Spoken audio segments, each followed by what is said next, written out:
అందరికీ నమస్తే. మనతో ఒక గెస్ట్ ఉన్నారు. Telangana Congress media and communications chairman సామ రామారెడ్డి గారు ఉన్నారు. నమస్తే. ఏం చెప్తారు? నిరుద్యోగులు రోడ్డెక్కిండ్రు. నిరుద్యోగులు కాంగ్రెస్ మోసం చేసింది అంటున్నారు. వాళ్ళు అడుగుతున్న డిమాండ్లను అస్సలు పట్టించుకుంటలేరు. ఎందుకు? అంటే ఒకటి కొలువుల నోటిఫికేషన్ అనేటటువంటిది ఇంప్లిమెంటేషన్ చేసుకొని పోతున్నాము. కొలువులు రావాలనేటటువంటిది ప్రభుత్వానికి చిత్తశుద్ధి ఉంది కాబట్టి ఈరోజు ఈ నోటిఫికేషన్స్ ఇదంతా కొలువుల జాతర నడుస్తూ ఉంది. అయితే కొంతమంది గ్రూప్ 2కి సంబంధించినటువంటి పోస్ట్ పోన్ జరగాలి. ఎందుకంటే డిఎస్సికి దానికి మధ్యలో పెద్ద గ్యాప్ లేదు. ఆ సిలబస్ వేరు, ఈ సిలబస్ వేరు కాబట్టి మాకు కొంచెం ఇబ్బందికరంగా మారుతుంది అనేటటువంటిదే తప్ప మీరు ఇస్తామన్నటువంటి కొలువులు ఏమైనా ఇస్తలేరని చెప్పి రోడ్డెక్కలేడా.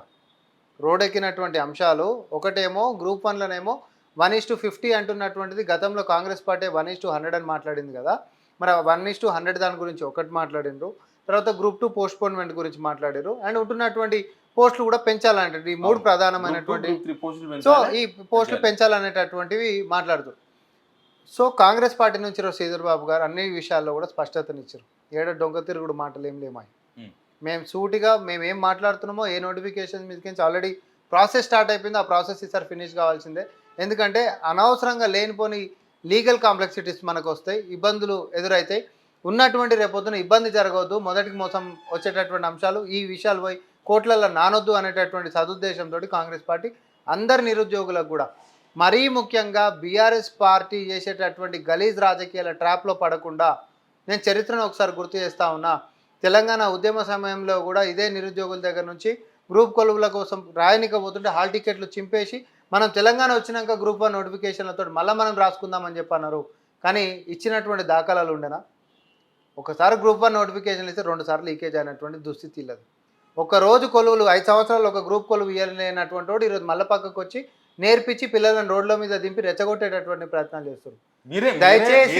దయచేసి మీరే ఎలక్షన్స్ ముందు వాళ్ళని రెచ్చగొట్టిండ్రంట, వాళ్ళందరినీ వాడుకున్నారని వాళ్ళు మాట్లాడుతున్నారు. కాంగ్రెస్ రెచ్చగొట్టింది, లాస్ట్కి మేమందరం కలిసి కాంగ్రెస్ తీసుకొస్తే కనీసం మా ఇష్యూని పర్స్యూ చేస్తలేరు. 1:100 కానీ వాళ్ళే చెప్పిర్రు. ఇప్పుడు వాళ్ళే 1:1 అన్న ఏం ప్రాబ్లం మనం కొట్లాడినటువంటి అంశము ఎన్నికల కంటే ముంగట గ్రూప్ నోటిఫికేషన్స్ తోటి ఒక్క కొలువేలే 5 సంవత్సరాలు అని చెప్పి కొట్లాడినాము.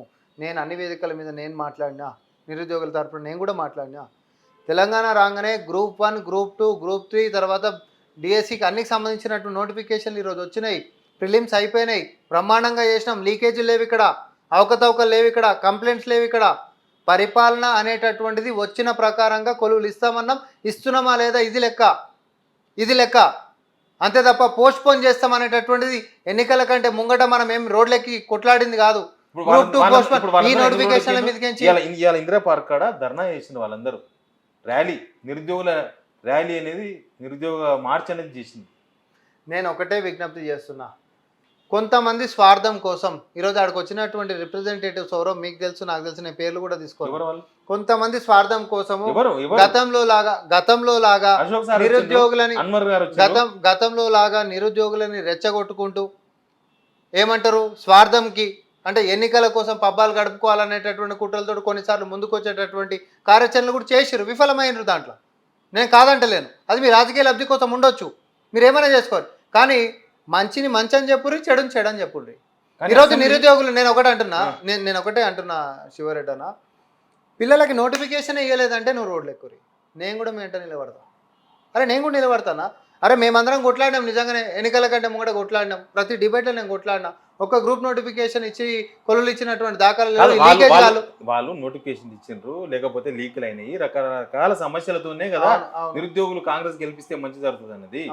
ఇప్పుడు అప్పుడు నిరుద్యోగుల తరఫున కొట్లాడిన అశోక్ సారో లేకపోతే అన్వర్ గారో వాళ్ళే ఈరోజు మార్చ్ నిర్వహించారు. ఇప్పుడు వాళ్ళకి రాజకీయం ఉంది. అప్పుడు వెనకాల ఉండి నడిపించేటటువంటి బీఆర్ఎస్ ట్రాప్లో ఎవరు పడొద్దు అని అంటున్నా. ప్రెస్ మీట్ పెట్టి మాట్లాడినటువంటి హరీష్ రావు గారు గతంలో తెలంగాణ ఉద్యమ సమయంలో హాల్ టికెట్లు చింపి పెట్రోల్ ఆయన మీద పోసుకొని అగ్గిపెట్టె దొరకలేదని చెప్పి ఈయనను చూసి ప్రేరేపితులైనటువంటి పాపం అమాయకపు నిరుద్యోగులు పిల్లలు ఈరోజు ఆత్మ బలిదానాలతోటి తర్వాత ఒక్కరికి గుర్తింపు కాదు కదా కొలువులు ఇచ్చినటువంటి పాపాన్ని దుర్మార్గులు. నేనేమంటే మీరు రాజకీయ నాయకుడే, మీరు బీఆర్ఎస్ వాళ్ళు రాజకీయ నాయకులు ఏమైనా చేసుకోండి, ఇక్కడ నిరుద్యోగుల ఇష్యూ ఇంపార్టెంట్. వాళ్ళు 1:100 మీరు చెప్పిండ్రు ఎందుకు చేస్తలేరు అని అడుగుతున్నారు. ఇది పాత నోటిఫికేషన్ మీదకించి పోతున్న దాని అంశంది కాబట్టి వచ్చే దాంట్లలో మనం చెప్పినటువంటి దాన్ని ఇంప్లిమెంట్ చేసుకునేటటువంటి దానికి చిత్తశుద్ధితోటి ప్రభుత్వం ముందుకు పోతుంది. కానీ ఈరోజు లీగల్ ప్రాబ్లమ్స్ వచ్చేటటువంటి అంశం ఉంది కాబట్టి మంత్రి గారు వచ్చి ప్రభుత్వము తరపున ఈరోజు ప్రజల ముందు అడ్రస్ చేసిపోయిండు. మనమేం డొంక తిరుగుడు మనం అక్కడ కాదు ఏమడ్రస్ చేసినారు, నిరుద్యోగుల డిమాండ్లు పరిశీలిస్తామన్నారు. ఏమన్నా మేము చెయ్యము కాదు ఇది ఇంకా పాసిబిలిటీ లేదు కాబట్టి కాదన్నారు. పాసిబిలిటీ లేదు కాబట్టి పాసిబిలిటీ లేదు అన్నారు. అయినా సరే చూద్దామని కామ పెట్టి కంటిన్యూ చేస్తలేం కదా. మంచో చెడో క్లారిటీ ఇచ్చేసి వాళ్ళ పిల్లలకి పోయి చదువుకుంటారు. అనవసరంగా టైం వేస్ట్ చేసుకోరు రోడ్లెక్కి. ఆనిని మాటలిని ఈరోజు వాణిని మాటలిని రోడ్లెక్కి అనవసరంగా టైం వేస్ట్ అవుతుంది. రేపొద్దు కొల్లులు రాకపోతే మీ వల్లనే మాకు లేట్ అయిందని ఇంకో కొత్త బద్నాం ఈడే తీసుకొని వస్తాడు, ఎంటర్ తీసుకొని వచ్చినోడు. దయచేసి మేము చెప్పేది ఒకటే, ఎవరి మాటలు కాదు, మీ జీవితానికి మీరే కర్తలు, మీరే కర్మ, మీరే క్రియ. కాబట్టి నేను ఒకటే అంటున్నా, మీరు ఈరోజు ఉంటున్నటువంటి దానికి కొలువులకు ప్రిపేర్ కండి. ఇప్పుడు ఉంటున్నటువంటి పరిస్థితుల్లో మారేటటువంటి లేదు కాబట్టి మళ్ళసారి చేసుకున్నటువంటి దాంట్లో కాంగ్రెస్ పార్టీ అన్నవి నేతలు కొట్లాడినటువంటి అసెంబ్లీ సాక్షిలో మాట్లాడే మాకు మొత్తం గుర్తే ఉన్నాయి. నిరుద్యోగులు ఈ ఒక పూటతో నిరుద్యోగులు కొన్ని రోజులకి మాట్లాడుతున్నారు ఏంది ఈ డిమాండ్స్ అన్ని 1:100 చేయాలని, లేకపోతే ఇది పోస్టులు పెంచాలనో, లేకపోతే దీన్ని పోస్ట్ పోన్ రకరకాల డిమాండ్స్ ఉన్నాయి. వాళ్ళ ఇష్యూస్ వాళ్ళకు ఉన్నాయి. వాళ్ళని ఎందుకు పిలిచి మాట్లాడతలేరు? మరి మీరు చెప్పొచ్చు కదా, మీరు ఏమని పిలిచి వాళ్ళు మీరు అడిగే తప్పనో లేకపోతే ఇది వీలు కాదనో మాట్లాడచ్చు కదా. ఇప్పుడు ప్రెస్ మీట్ పెట్టి మరి మంత్రి గారు చెప్పింది ఎవరిని ఉద్దేశించి శివారెడ్డి అన్న నాకు అర్థం కాదు. వేరే వాళ్ళకి సంబంధించింది నిరుద్యోగులకు సంబంధించిన వన్ సైడ్ ఏంటిది? ఇది వన్ సైడ్ ఏంటిది? ఇంకా ఉంటున్నటువంటి స్పష్టతను దానికి చర్చలు ఏంటిది? స్పష్టతను ఇచ్చేసేసినాం అన్నమాట. మేము చాలా స్పష్టంగా చెప్తున్నాం, స్పష్టతను ఇచ్చినాము. పాసిబిలిటీ ఉందా లేదా అంటే చెయ్యరు. 1:100 కాదు, ఈ పాత నోటిఫికేషన్ మీద నడుస్తుంది కాబట్టి దీంట్లో లేదని అంటున్నాము. మరోసారి చేసుకునేటప్పుడు పరిశీలిద్దాం దాన్ని అంటున్నాం కదా. ఇది పాత దాని మీద నడుస్తున్నటువంటి వ్యవహారమే కదా. కొత్త దాంట్లో మనం చేసుకునేటటువంటి దాంట్లో మనం పరిశీలించుకుందాం. ఇక్కడ ఇంకొకటి చెప్తున్నా, ఈ ఒకసారి నోటిఫికేషన్లో తోటి మొత్తం అయిపోయింది. అయింది ఇంకా 5 సంవత్సరాలు ఉంది. జాబ్ క్యాలెండర్లు వస్తాయి.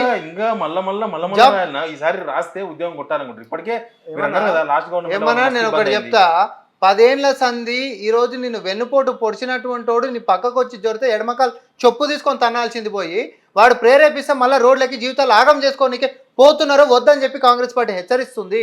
నేను మళ్ళీ చెప్తున్నా, మీకు నిజంగానే చిత్తశుద్ధి ఉంటే ఎవడైతే 10 ఏళ్ల నుంచి మిమ్మల్ని ముంచిండో ఎడమకాలు చొప్పు తీసుకొని తనండి. ఫస్ట్ పోస్ట్ పోన్మెంట్ గురించి మనం రోడ్లు ఎక్కలే, కొలువులే ఇస్తలేడని చెప్పి మనం రోడ్లు ఎక్కినాం.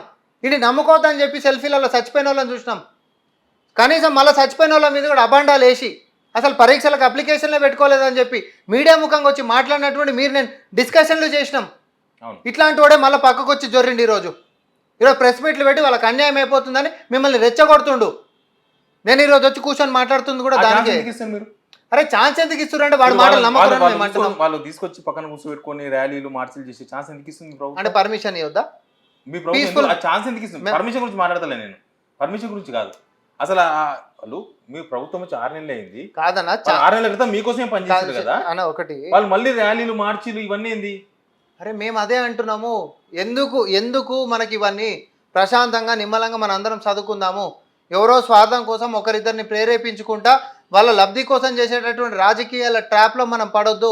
దయచేసి చదువుకోండి, మీ జీవితాలకి మీరే కర్తకర్మ క్రియ అని చెప్పి అంటున్నా. వాళ్ళకు group 2, group 3, group 1 mains, DSC అన్ని గజిబిజి చెప్పి అన్ని దగ్గర అయిపోయినాయి.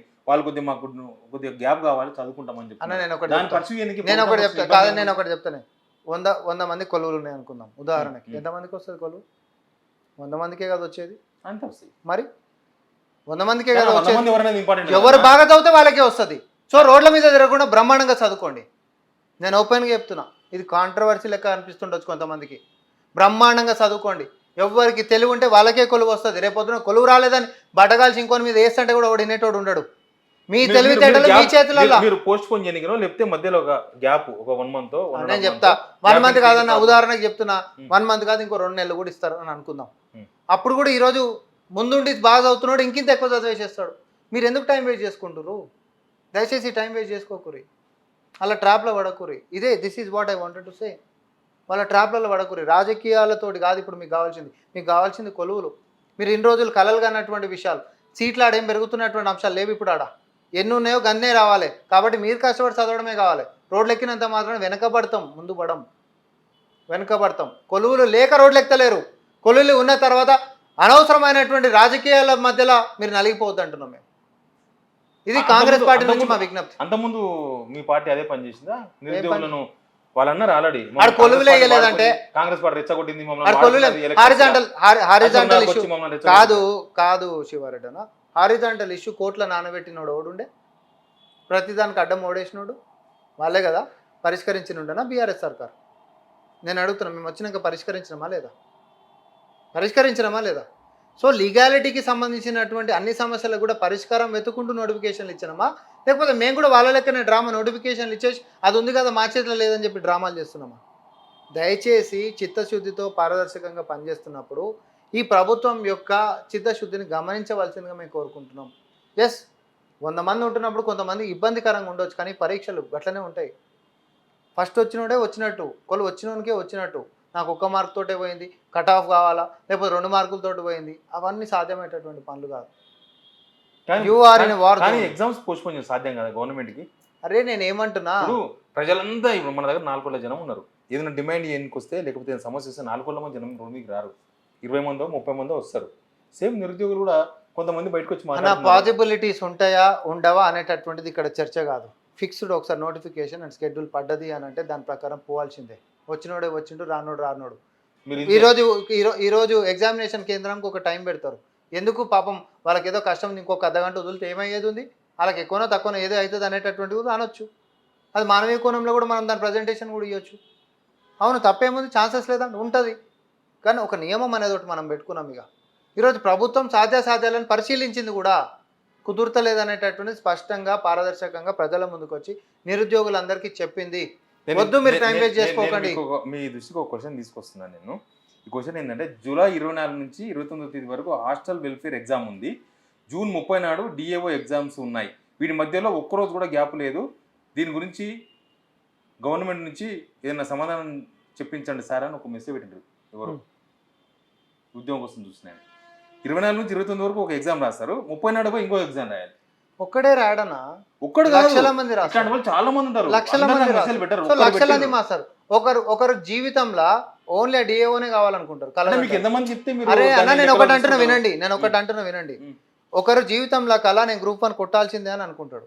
ఒకరి జీవితంలో కల్లా నేను గ్రూప్ 2 వరకు కావాల్సిందే అని అనుకుంటాడు. లేకపోతే నేను డిఎస్సి కొట్టాల్సిందే అనుకుంటాడు. జీవితంలో అదే టార్గెట్ పెట్టుకొని చదువుకునేటోళ్ళు కూడా ఉంటారు.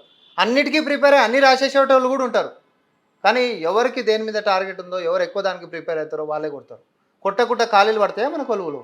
ఖాళీ ఉండవు. మరి అంటే కొలువు అయితే వస్తుంది, వచ్చిన వాడికి టాలెంట్ లేనివాడికి వచ్చినట్ట నువ్వు చెప్పు. నిరుద్యోగుల విషయంలో నేను అడిగిన దానికి జవాబు చెప్పు. వచ్చిన వాడికి ఉంటాయి, చదివేతోళ్ళకే వస్తుంది, పోయేతోళ్ళే ముందు పోతారు, వచ్చేతోళ్ళే తర్వాత వస్తారు. పిల్లలు టైం వేస్ట్ చేసుకోవద్దు. మానవీయ కోణం ఉండాలా లేదా ప్రభుత్వానికి నిరుద్యోగుల మీద? మానవీయ కోణం అనేటటువంటిది కొలువుల విషయంలో నోటిఫికేషన్ ఇచ్చి వాళ్ళ యొక్క జీవితాలను నిలబెట్టేటటువంటి దాంట్లో ఉండాలి, బాధ్యత ఉండాలి.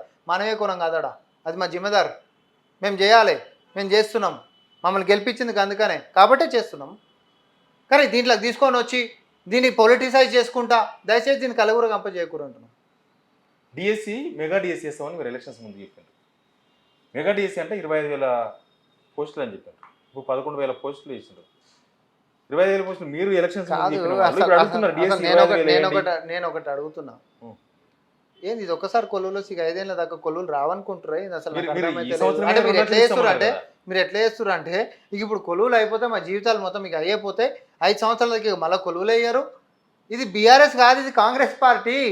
జాబ్ క్యాలెండర్ వస్తుంది, బ్రహ్మాండంగా కొలువులు వస్తూనే ఉంటాయి, నోటిఫికేషన్ల పండుగ నడుస్తూనే ఉంటుంది. 2 లక్షల ఉద్యోగాలు అన్నారు, 6 నెలలు అయిపోయింది, ఇంకా 6 months ఉంది. మీరు ఇచ్చిన డెడ్ లైనే సరే, తర్వాత కూడా మీకు గవర్నమెంట్ ఉంటుంది, తర్వాత కూడా మీకు ఇచ్చే అవకాశం ఉంటుంది. కానీ డిఎస్సి ఒకటి వేస్తున్నారు, మీరు మళ్ళీ వేసే వరకు మధ్యలో చాలా గ్యాప్ ఉండొచ్చు, సంవత్సరం గ్యాప్ ఉండొచ్చు, 2 సంవత్సరాల గ్యాప్ ఉండొచ్చు, ఎంతైనా గ్యాప్, నెలైనా గ్యాప్ ఉండొచ్చు. లాస్ట్ మెగా డిఎస్సి వేస్తామన్నారు కదా, ఎందుకు వేస్తలేరు? ఇప్పుడు ఏదైనా నిర్ణయాలు తీసుకునేటప్పుడు అన్ని ఆలోచించే తీసుకుంటున్నాం, సాధ్యాసాధ్యాలను పరిశీలించుకొని చేస్తున్నామా లేదా ఈ రోజేటటువంటి అంశాలు నేను ఒకటే చెప్తున్నా. ఈరోజు సాకులు కాదు నేను మాట్లాడుతుంది.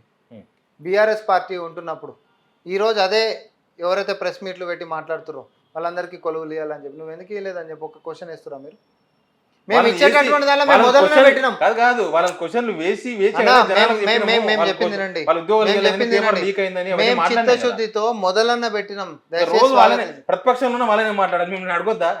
నేను అట్లా అంటలేను, వాళ్ళని అడగమని కూడా నేను అంటలే. అడగడం మమ్మల్ని అడిగి వాళ్ళు అడుగుతారు, అడగడం మమ్మల్ని రాజకీయం చేస్తున్నారు, అడగడం మమ్మల్ని అడగండి. నేను అడిగి నిరుద్యోగుల తరఫున మాట్లాడుతున్నాను. నేను ఇప్పుడు మీ తరఫున వాళ్ళ తరఫున కొలువుల నోటిఫికేషన్ తోటి ఒక శుభ పరిణామంగా ముందుకు పోతున్నప్పుడు స్వాగతించుకుంటూ పోతుంటే ఇది 5 సంవత్సరాలు నిరంతరం జరిగేటటువంటి ప్రక్రియ.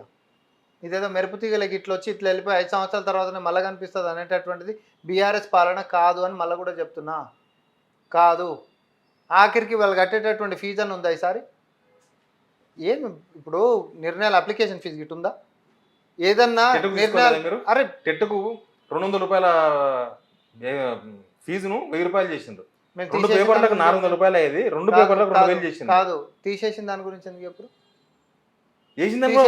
తీసేసిన వాటి గురించి కూడా నేను వేసిన దాని గురించి మాట్లాడుతాను. సో హర్షించే వాటి గురించి టెట్ ఈజ్ ఏ క్వాలిఫికేషన్ అన్న ఎప్పటికి పనికొచ్చేటట్టు చేసినాం దాన్ని. ఒకప్పటి లెక్క దానికి ఏం లిమిటెడ్ టైం లేదు, ఎప్పటికి పనికొచ్చేటట్టు చేసినాం. ఒకసారి రాసిరు అంటే దాని ఎక్స్పైరీ డేట్ ఏం లేదు. మేము చెప్పేది ఏంటి అని అంటే దయచేసి ఒక మంచి కార్యక్రమంతో ముందుకు పోతున్నప్పుడు స్వాగతించరు. ఇది ఈసారి వచ్చేసేసి మళ్ళీ మాయమైపోయేదేం కాదు, మళ్ళీ వచ్చేటటువంటివే.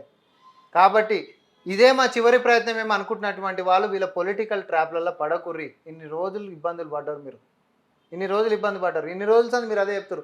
ఇన్ని రోజుల నుంచి మేము చదువుకుంటున్నాం ఎగ్జామ్స్ పెడతలేరు అంటారు. ఇన్ని రోజుల నుంచి చదువుకున్నదే అదంతా. ఇప్పుడుకిప్పుడు పెట్టేసేసి 4 రోజులన్నా ఎగ్జామ్ పెడతలేం. మనం ఏబిసిడికి నుంచి నేర్చుకుంటున్న వాళ్ళం కాదు, 10 ఏళ్ళ నుంచి నేర్చుకుంటూ ఉంటున్న వాళ్ళం. ఇన్ని రోజులు కొల్లు రానటువంటి వాళ్ళం. ఇన్ని రోజుల ప్రిపరేషన్ కాస్త ఇప్పుడు కూడా రోడ్లు ఎక్కకుండా మీ యొక్క చిత్తశుద్ధి అనేటటువంటిది పరీక్షల మీద పెట్టండి. మేము ప్రభుత్వం నుంచి మీ అందరూ కూడా మంచిగా అందరు కొలువులు కొట్టాలని చెప్పి ఆకాంక్షిస్తున్నాం. మేము మీ అందరికీ పొద్దున శుభాకాంక్షలు చెప్పేటోళ్ళము, మిమ్మల్ని కీర్తించుకునేటోళ్ళము, ప్రభుత్వంలోకి తీసుకొచ్చుకొని జీతాల గురించి కాదు మీ సేవల్ని తీసుకునేటోళ్ళము. దయచేసి వాళ్ళ ట్రాప్లలో వద్దు. ఒకసారి ట్రాప్లలో పడితే 10 ఏళ్ళు మునిగిపోయినాం. ఆత్మ బలిదానం జరిగినాయి, దాని తర్వాత ఇది అయిపోయినాయి. అప్పుడన్నా ఉండే కొలువులు ఉమ్మడి ఆంధ్రప్రదేశ్ ఉన్నప్పుడు మనకు అన్యాయం అవుతుంది కాబట్టి మన నీళ్లు నిధులు నియామకాలు అని మాట్లాడినాం. ఆ నియామకాలు దిక్కులేక ఏమి ఇచ్చిర్రా అనంటే ఏం లేవు. దాని గురించే ఈరోజు జరుగుతున్న నియామకాలు జరుగుతూ ఉన్నాయి. స్వాగతించున్నా దయచేసి. మీరు ఏంది ఇచ్చేసినాం, మీరు చదువుకోండి. ఈ రోజు ఏమున్నా శ్రీధర్ బాబు గారు స్పష్టతని ఇచ్చిండ్రు. శ్రీధర్ బాబు గారు ఇచ్చినటువంటి స్పష్టతని దయచేసి దృష్టిలో పెట్టుకోండి. ఇది పొలిటిసైజ్ చేసుకుంటా కొంతమంది స్వార్థం కోసం చేసేటటువంటి ట్రాప్లలో మనం పడొద్దు. ఈరోజు యథార్థంగా ఉంటున్నటువంటి వాస్తవాన్ని మనం అందరం కూడా కన్సిడర్ చేయాల్సినటువంటి అవసరం ఉంది. ఎందుకంటే మన జీవితం మన చేతిలో ఉంటుంది. ఎవరి మీదనో బట్టగాల్చి మీదేస్తా అనంటే ఎవరు కరుణించేటోళ్ళు రేపొద్దున నిజంగా వచ్చి నిలబడేటోళ్ళు ఎవడు ఉండడు. కాబట్టి మన జీవితం మన చేతిలో ఉంది. కాబట్టి I wish you all the best. అందరూ కూడా మంచి చదువుకొని పరీక్షలల్లో పాస్ అవ్వడం కాదు కొలువులు సాధించాల్సిందిగా మీ అందరికీ కూడా నేను విజ్ఞప్తి చేసుకుంటాను. రైట్, ఎనీవే ఇది ఆల్రెడీ వచ్చిన నోటిఫికేషన్ల ప్రకారమే ఎగ్జామ్స్ జరగబోతున్నాయి. సేమ్ టైం 1:50 1:100 కాదు అని ఆల్రెడీ మంత్రి శ్రీధర్బాబు గారు చెప్పిండ్రు, మన సామారామరెడ్డి గారు కూడా చెప్తున్నారు. ఎనీవే ఇక ప్రిపేర్ కావాల్సిందో లేకపోతే తేల్చుకోవాల్సిందో నిరుద్యోగులే. ప్లీజ్ మళ్ళీ తేల్చుకోవాల్సిందే.